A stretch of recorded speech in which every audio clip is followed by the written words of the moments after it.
Welcome back. This is part 2 of Peter Panagore's interview with me on his black light experience.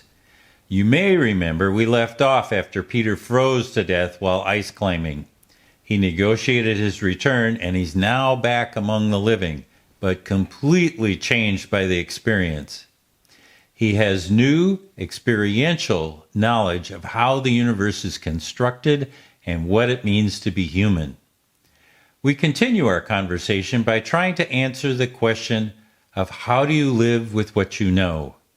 We tackle some interesting topics: the role of language, religion, and spirituality, how to live life more fully for ourselves and for others.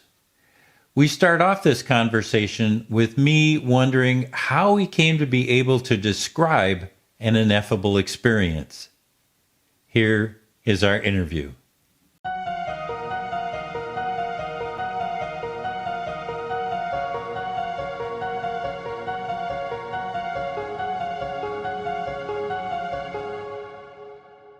You're trying to talk about something that is essentially ineffable. And Yes. so what's the process they use to come up with the metaphors that help us understand what you went through?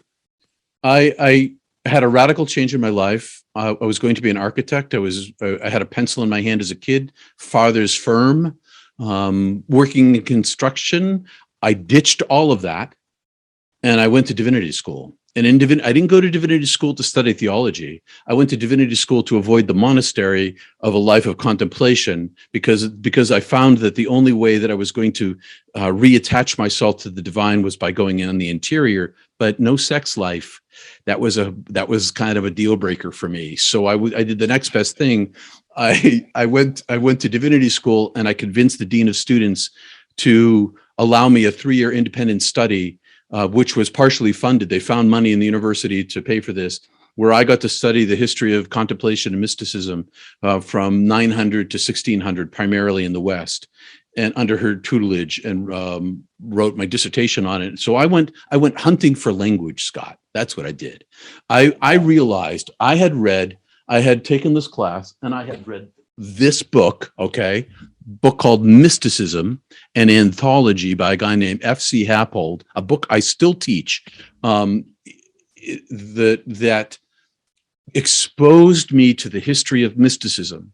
And in the history of mysticism, I was an English major, so I understood metaphor and symbol and myth, and I'd encountered the Romantics and the Transcendentalists, who were primarily mystics: William Blake, Henry David Thoreau for 2, Emily Dickinson for 3. They wrote in a metaphorical language. When I read these people, I discovered that they were speaking metaphor as well.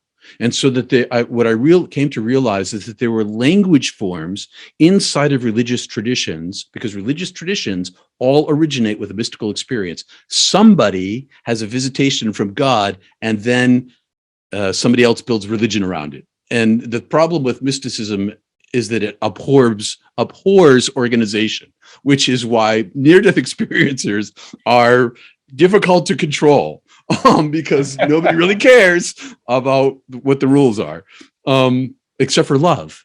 And love becomes the dominant morality of a life lived in a mystical relationship with the divine. So I went hunting for language in divinity school. And then the dean, I was going to go off for my doctorate. And she's like, well, you should consider being a minister because you have all this compassion. I'm like, okay, I'll give it a 3-year try. And I did. And I was going to leave, go back to graduate school. But we got pregnant, my wife and I had to have a job. And so I stayed in cash flow. Gotta have it. Gotta have it. Got a baby. What's what Buddha say? Before enlightenment, chop wood, carry water. After enlightenment, chop wood, carry water. That's the way it is. And so I explored Christian language. So I fall into a large rubric into which you fall of mystical experience that is historic, that is trans-religious, trans-cultural. All of them have different languages. The Upanishad language is different than the Buddhist language. which is different than the Jewish language. But all of these have roots in mysticism. And there's all these language forms, traditional language forms, that in their root have mystical meaning.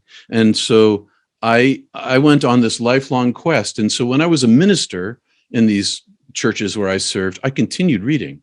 I read Zen Mind, Zen Culture, Open Mind, Open Heart, Late Medieval Mysticism, The Imitation of Christ, Rilke,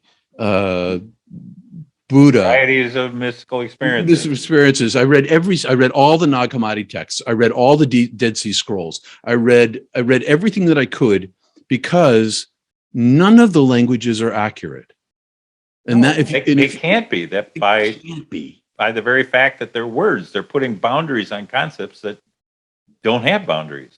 Exactly. And so what this means is, if we can convince everybody of the truth of what you just said, then we can develop a language for the 21st century where when I say Holy Spirit, you don't hear Bible thumping, oppressive, slave holding 18th century preacher. Right? Yep. So when I say Shaktipad, you hear Soma, you hear presence of the Holy Spirit. All of these things are language forms that are simply constructs to communicate the ineffable, and all of them are inadequate, but there's one language that's not inadequate, and that is the language of the interior journey. And in the interior journey, when one creates a capacity, you can dig your way back to God. I've spent my life digging my way back to the divine, to the source, through my interior practices, to create a capacity for energy transmission. And it's energy transmission not with the direction of intentional healing or communication of anything other than the light itself. Because this golden fleck of light inside all of us, that is the divine presence that sees itself. That's the divine presence that's inside of all of us, experiencing the lives as we live them. And we are beloved for who we are at the core of our being. And when that becomes the orientation and the desire of the heart, when the oneness of being, the singleness of self, the return to the divine, then there's all this forgiveness that flows. I can forgive your brokenness, Scott, because I see my own. I can love your light because I love my own. I can, and it eliminates all of these. It eliminates all these divisions, and it doesn't do it through reason or knowledge. It does it through the divine presence itself. Yeah, it does it through experience. Exactly. Yeah. Mm-hmm. So when you say brokenness, is that another word for duality? Yes, another word for duality, because when I was dead the first time, and I need to say that it's not just this near-death experience; it's another near-death experience, and it's a whole series of extraordinary mystical experiences that I've had throughout my entire life that inform my understanding. And so, but when I was dead this first time, I saw the unlimited and the unlimited unmanifested, and it was the unlimited unmanifested which is purity itself. Yeah. And purity itself in its divine nature can't exist anywhere but in itself. There can be no brokenness in it. There can be no limitation in it. It's the one thing. There's a rabbinic question. What's the one thing that the unlimited can't experience? Limitedness. And so the limitedness of duality, this broken nature, which could be called Satan as well, with a small s, not an evil being, but a separation, a darkness. We are all in darkness here in comparison to the light. Even those of us who see light, it's still freaking dark here. Okay, so it's still really dark. Really dark. It's really, really dark. And it can be in some people, even though they have everybody's got this light inside them, but some people, and maybe it's genetics or upbringing or who knows what happened. There's some combination of nurture and nature. I don't really know. And agreement. An agreement. Well, selfishness. Well, oh, agreement. You mean like on the other side? Yeah. So we. That too. Right. Yeah. We came in with this design, and part of the design was I got blinders on this time around. Yep. Most people do. But most people see, here's the thing, half the people, Marjorie Willicott at the last IANS conference, she gave a paper in which she showed research that showed that 48% of those people studied had 350 people-ish, had visitations from the dead. That's a mystical experience. That's a seeing of the light. 50% of the people. That's a huge number. So when you came in, there was this big beam of light, and you could have chosen to go right in the middle of this big beam of light, but you didn't. You kind of moved it a little bit to the outside. I did. So that you could have that experience with the divine and have the experience of self. Yes. Right? So now that you're here fully in the physical, how much of a connection do you have on the other side? All the time, part of the time, only in your internal search? How's that work? I need to say that I was told that I wouldn't live my life. I was kicked out and told, you're not going to live your life, little boy. Off I went. And I made this choice, and it's been the conflict of my life, Scott. And so I chose not the fullness of the light, and I resisted being consumed. It came back inside of me where it never stops. It never shuts off. It's always loud inside of me, always speaking, always present, but it's not always pleasant. It's because I wanted some selfness, because part of it was, if I'm going to work for you, I need to be able to be a regular human being. I can't be, you like be in La La Land all the time. I can't be. I've got to be like, I got to make mistakes and have flaws and love physicality. I got to love physicality. I with motorcycle gloves. Yeah, and I do love physicality. I am still calculated, high, extreme sport person, I guess. So I'm still doing things that are age inappropriate. Let's say that. Love that. Anyway, I had the thing I wanted the most is this Latin phrase, and I know I'm going to slaughter it because I haven't said it in a long time. It's like tremendium mysterium fascinatium, something like that. What it means is that the thing that I desire the most is the thing that I run from. The thing. And so I was in this position. I dove very deeply inside myself because I found no satisfaction in the world. Zero. Nothing but my beloved. Nothing. I went through years of depression because I mourned my loss, and I was pissed off too because I wasn't going to live my life. It's like I didn't read the fine print of the contract.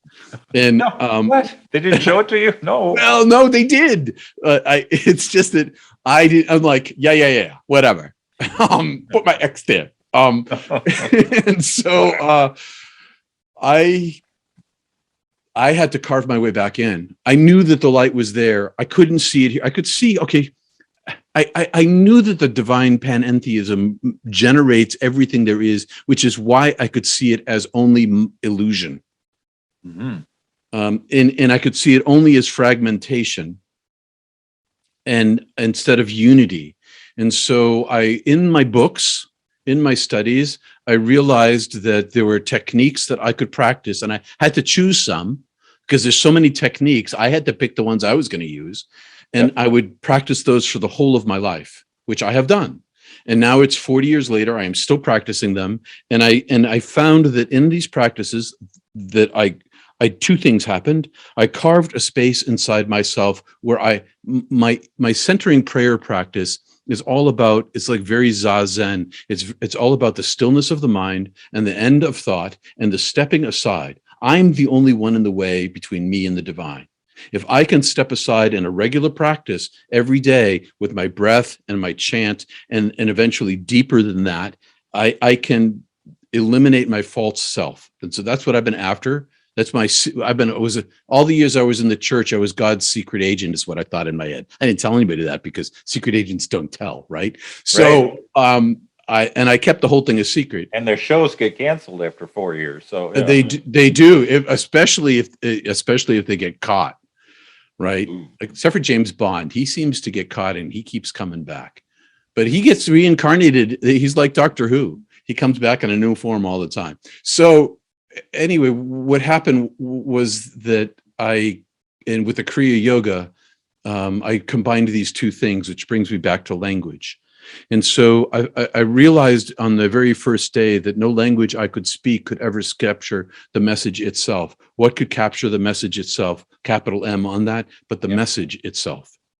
And so I practiced these two techniques, Kriya Yoga, combined with Hatha Yoga, physical, and it became Ashtanga and Iyengar and all these other things over all the years. But the Kriya Yoga part always stayed, and the centering prayer. So as I stepped myself aside, I tried to energize my soul larger than myself in the effort to give Shaktipat, or energy transmission, because when the message is direct, when they have a direct experience of the divine inside themselves, it leaves a lodging of mystical knowledge on the interior of the soul that the soul knows forever. And the brain might have to catch up with it. The brain might never grasp it, which it never will grasp it, but it can experience it. And if that can be communicated directly in a group, which is what I experience when I go to the IANS conferences, there's so much divine energy there. You're nodding your head yes, so I'm assuming that you have a similar experience there. I do exactly. Yeah. Among the Trappist monks where I was getting trained and guided, they created the radiance themselves. I experienced it with them the first time that I experienced it, and as in a group, and in IANS in a group. There's the capacity of humanity that's inborn in us. If we keep pointing at the light and not ourselves, because this is a technique to step aside. It's a technique to take ego out of it, to see, but more importantly, you're not your human body. You are your divine light. And the more of us that find a way to channel selflessly the divine presence, the more illuminated we all become together, because there's a magnification process. There's, like, when you walk into that IANS conference, my experience was like walking into a force field of magnification. Like my aura got bigger, like I got inflated, and everybody else's was too. And we're all like, whoa. You've put on some lightweight, haven't you? Lightweight. And it's so true. That's when you get into that group of people, or I find I've taught meditation for 35 years. Yes. And when you're sitting there with a group of people, 30 people, 25, whatever, and you all have the same intent, that group energy is way more powerful than just the individual there. Like you said, there's a multiplier effect, and it builds on each other, and it becomes clearer.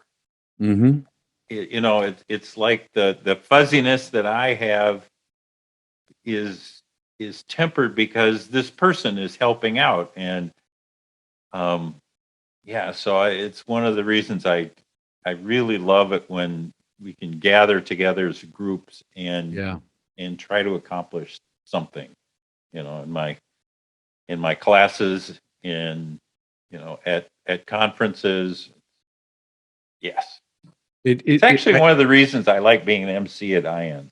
It's because I get to help kind of direct some of that and be able to create the energy around it that you want to have in a conference. And And for me, it's about this is serious work, so you got to be a little silly when you do it. So Well, you're my mentor, and that's what I'm going to try to do this year while you're away for the year.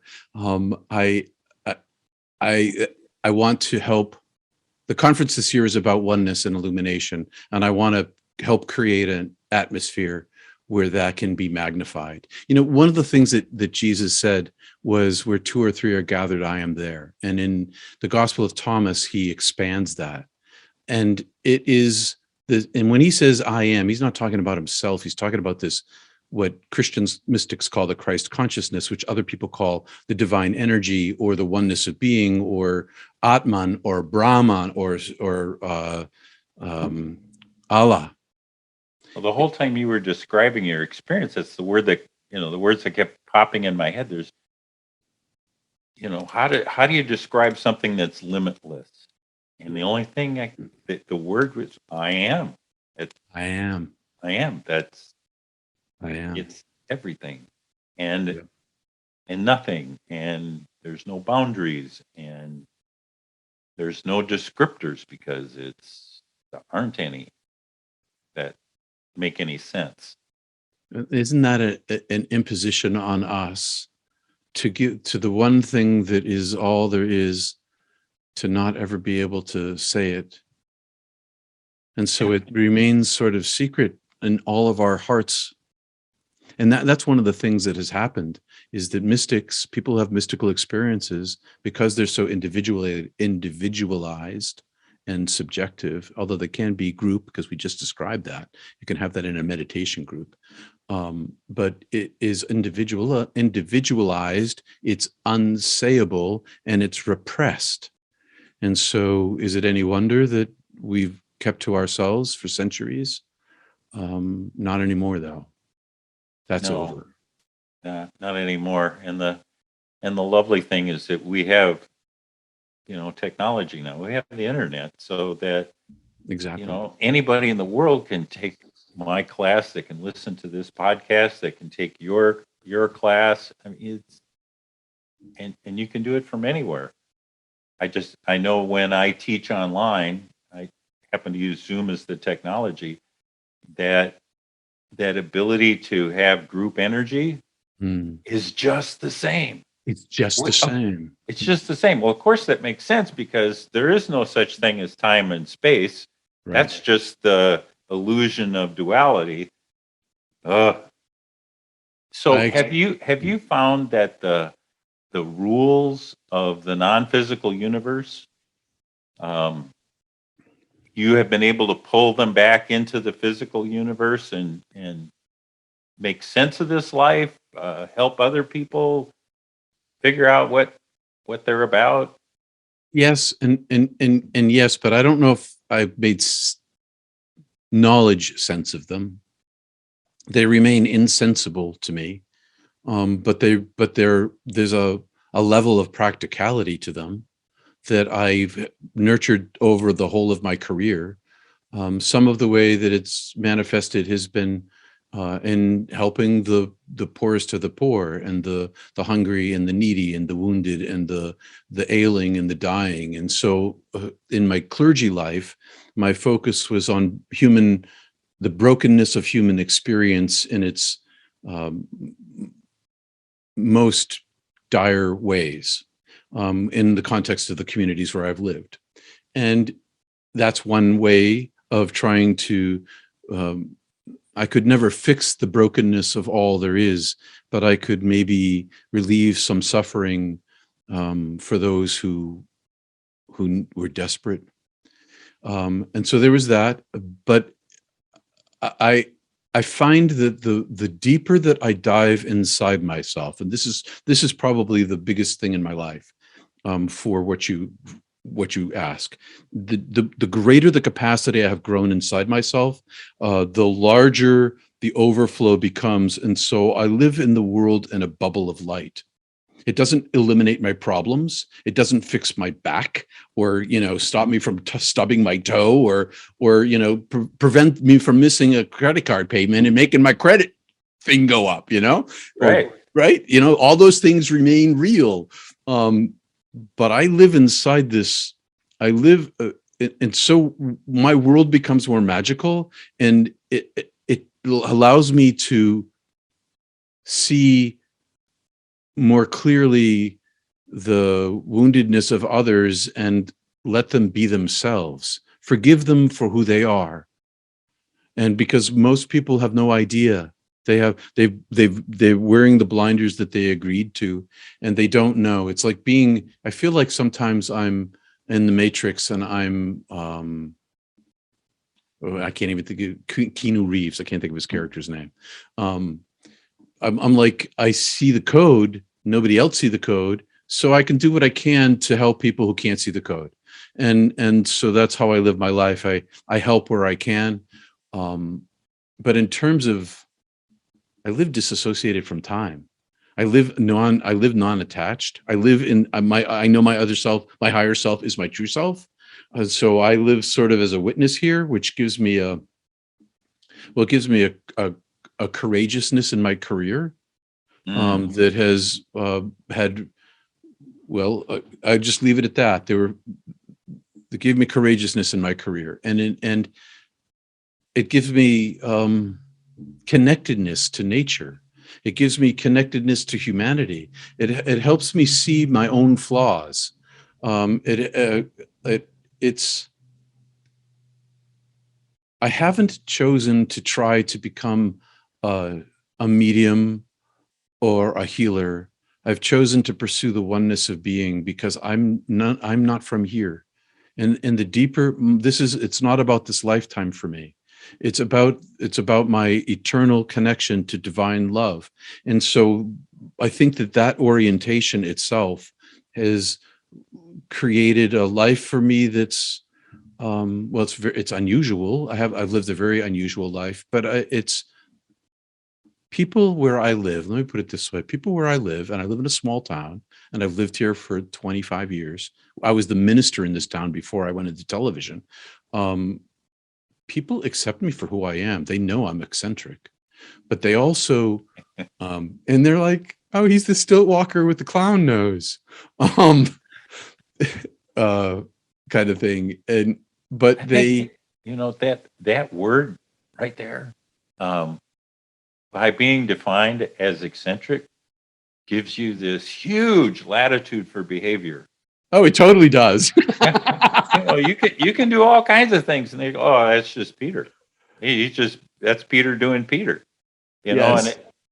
and if you accepted more of a socially appropriate role, they go, "Well, no, I'm sorry, but this guy's weird, or we have to put him in the psych ward." But no, that's just Oh, Peter. well, they came close to that one time.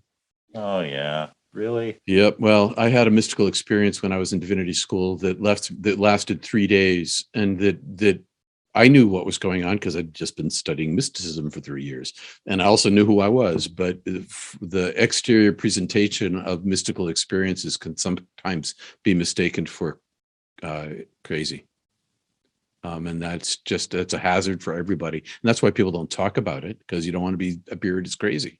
Yeah. Um, It's so interesting you should say that, because I just had a friend of mine who I've known for 20 years who recently had a spiritually transformative experience, and his wife put him in the psychiatric evaluation.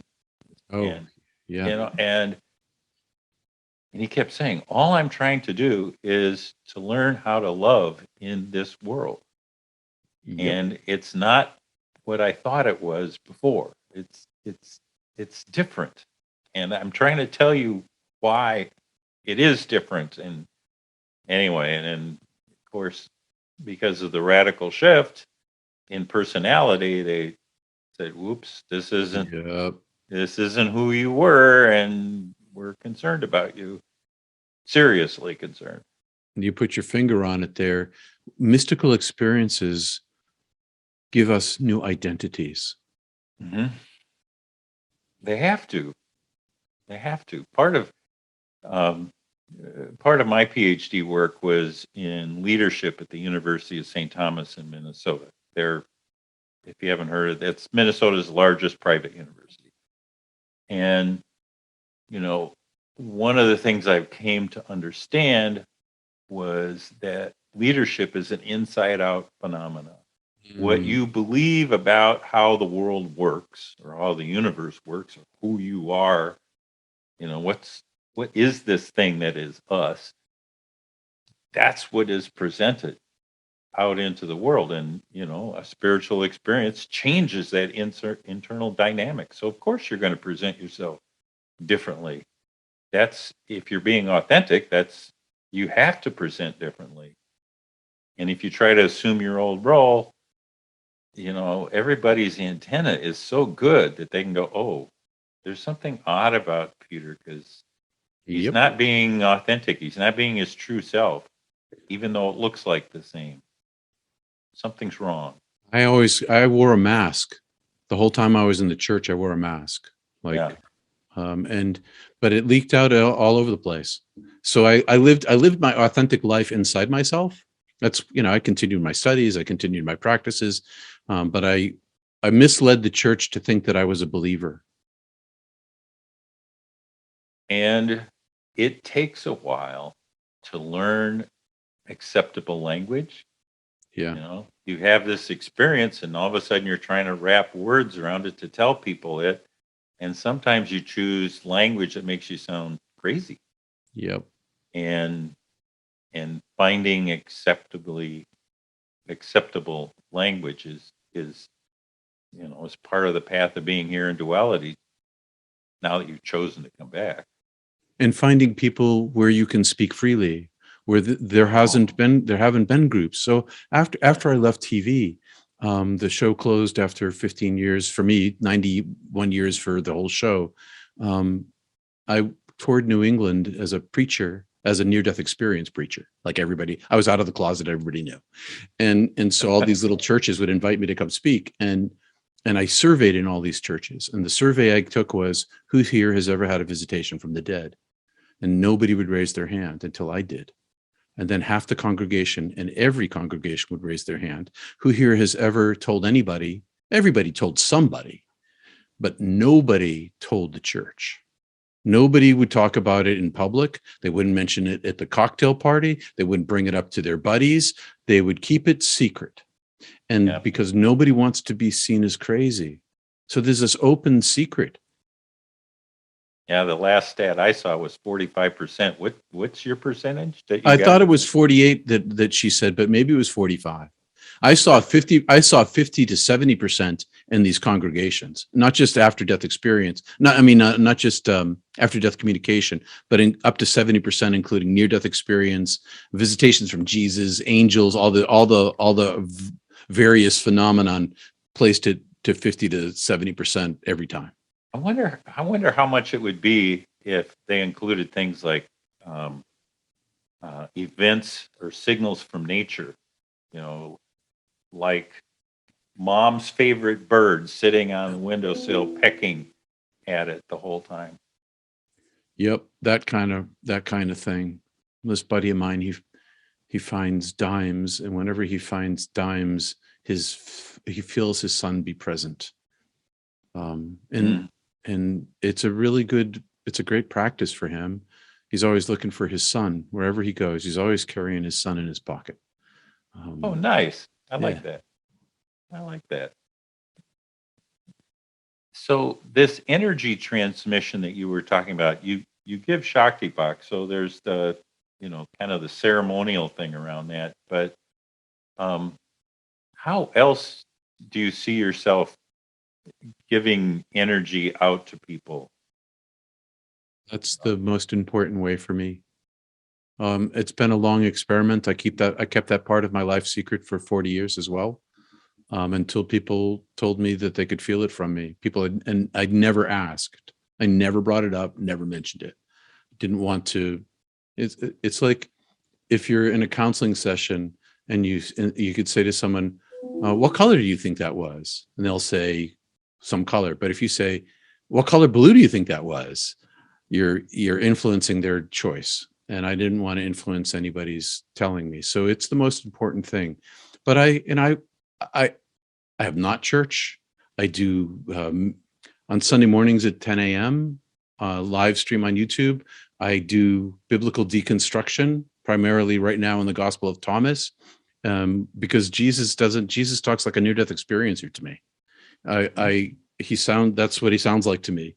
And so I'm fighting the mistaken idea that he was the only son of God, and that his real message was that we are all seekers, and we're all made of light, and we're all children of God, that they were all the same as him. And we all got that gold speck in us. we all got that gold speck in us. And so I'm doing that. What I'm trying to do is get help people who've primarily left, but not exclusively, because I have a lot of Buddhists and other kinds of people who watch my videos. But I try to help former Christians use the language that they're used to rethink their relationship, and to see what Jesus was always talking out of the first person. He's teaching in the second person, woe be unto you, but he's really talking about his own experience. And he's a mystic. He had an awakening, an enlightenment, and that the stories that he tells, for the most part, aren't the theologies that developed into the dogmas that the church teaches. And so that's a big part of what I do. I teach meditation 3 days a week, live on YouTube. I teach some Kriya Yoga.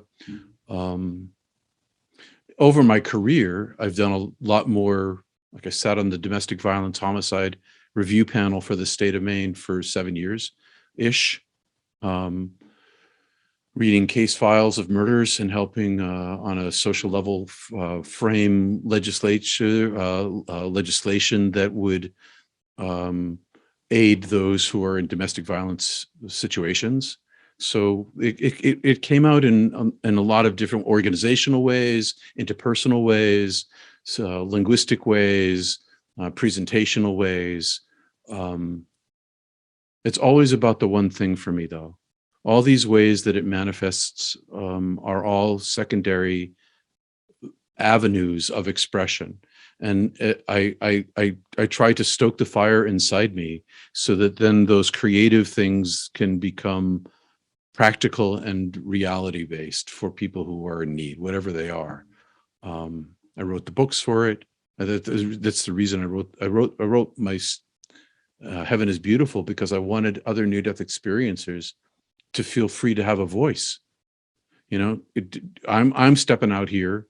You can step out with me. 15 million of us can step out together. 100 million of us can step out together, and then we become a voice. We can nudge society. All of the mystical experiencers who are love-oriented can nudge society, especially if cataclysm comes. If cataclysm comes, that's when change happens structurally and organizationally in families, in societies, and in nations, and corporations as well. A catastrophe is ripe with opportunity for change. And if we can, in this period of time in human history where we have this technology and we're all kind of stepping out now, continue our communication and see what develops in this radiance that's a multiplier, we're a pretty big force of divine light. And I know that people have been talking about the Great Awakening forever and ever and ever. St. Paul was talking about it. Every generation, the Millerites in Maine, they were talking about it. The Muslims, they've got their own end times. The fundamentalist Christians are like, let's get Israel back in play so that we can have Armageddon. Let's get Armageddon here. Everybody's talking about the great change. But I really think that as medical science driving technology, raising the dead all over the world, that is really the driver of spirituality on a global scale now. Oh, that is. Just think of all of us who've had some sort of mystical experience, and there's so many of us. So many of us. That, we could start affecting change in a way that would be profound for the human condition. I'll go to that church. Exactly. And mysticism abhors organization. So the last thing we should do is organize a religion. But we can organize, we can have, like, I run Not Church. I call it Not Church for a reason, because it's not church. I don't want it to become a religion. I don't want it to become a church. I don't want it. It's like, it's your divine direct experience. It's all about you, baby. It's all about your relationship. Yep. Love it. So how do people find you, Peter? Where can they get a hold of your books and your classes and your podcasts and all that? Give us a good commercial, will you? Well, I'd be happy to. peterpanagore.love, peterpanagore.love. All of my links are there. My books are available all over the world in multiple of formats on every continent. And it's an Amazon, an Audible bestseller, my second book. And I do counseling services for spiritually transformative experiences, mystical experiences, near-death experiences. I do consulting, counseling, and spiritual conversation is my latest way of putting it. I'm on YouTube. I've got a channel, and look me up, hit me up. I'm very communicative. Terrific. Thank you, Peter. This has been a wild and wonderful conversation. I so look forward to continuing this again as we progress down the path a little bit. This is going to be fun. And best wishes as being the co-MC of the IANS International Conference in Salt Lake City this year. So, yahoo! Thanks. Your blessing helps. You're going to have a great time, as will all of the attendees. So, thanks everybody for watching. Stick around a little bit. I've got a couple of comments that I want to tag on to the end of this. So, we'll see you in a second. I thought you'd like his insights on returning to the physical world, living with what you know. He said that mystical experiences give us new identities. Let's expand on some ideas.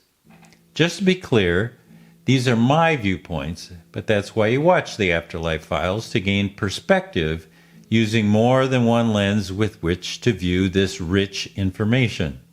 I had to laugh when he said that mystics abhor organization. Most of the NDEers I know gently move away from structured organizations and seek their own path. Prove that? Join me at an International Association for Near-Death conference sometime, the International IANS Conference. I'm usually the co-MC, and it's like herding cats. I tell you. Not much for rules. Second, I appreciate his statement that spiritual language that is not inadequate is the language of the interior journey. What makes that nice is that it's a language we develop for ourselves as our experience grows. It's not imposed by others. In addition, our own language is subject to change as we learn new information or gain new insights. Rules on how you should think and what you should believe seem to be antithetical to those with many types of spiritually transformative experiences, or STEs. Third, Peter places great value on spiritual practice. However, Peter was clear that it should fit your needs. In our family, Grandpa Hunter said it best, pick your own path and walk it. If you're watching on YouTube, like, subscribe, and comment. I'd appreciate that. You can find the Afterlife Files on all podcast streaming apps, Apple, Google, Spotify, Audible, the lot. Follow us on Facebook, Instagram, and TikTok, or pay us a visit at our website, neardeathmeditations.com. I'll repeat that, neardeathmeditations.com. Bye now, see you next time, and thanks for joining us.